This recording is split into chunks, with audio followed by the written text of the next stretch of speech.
Maris, unti-unti nang dumarami ang mga namimili ng mga gamit pang eskwela habang papalapit ang pagbukas ng klase. Ang ilang mga magulang dumidiskarte na naman sa pagbabudget. Dagsana ang mga mamimili sa downtown area sa Iloilo City ilang araw bago ang pasukan. Si Manang Romelin mayroong 3,000 pesos na budget para sa 3 anak na estudyante. Sa school supplies pa lang, 1,300 pesos na raw ang nabawas kahit pinakamura na ang pinili niyang bilhin. Plus pa ang uniform nila kag bag pa. Nagsaka ba yung mga bag subong?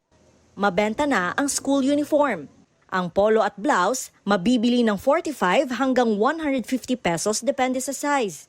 45 pesos naman ang presyo ng sando, 50 pesos ang 3 medyas.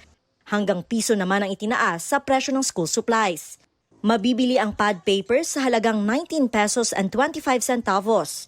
Ang mga notebook, 17 pesos and 95 centavos ang pinakamura. Lapis, 10 pesos and 95 centavos. Habang ang ballpen, 5 pesos and 75 centavos hanggang 6 pesos and 75 centavos.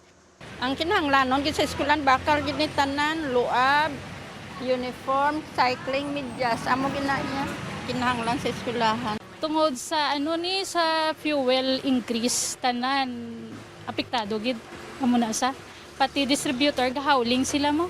Kung baga ang stock kinakuha ti magasto sa sa fuel. Wala pang guidelines na ipinalabas ang Department of Trade and Industry para sa suggested retail price ng school supplies. Mariza, nasa 220 pesos hanggang 350 pesos ang presyo ng palda, depende sa size. Ang pantalon na panglalaki nasa 180 pesos pataas ang presyo. Habang papalapit ang pagbubukas ng klase, inaasahan ng mga nagtitinda ang mas marami pang mamimili ng uniform at school supplies. Mariz, yan ang latest mula rito sa Iloilo City.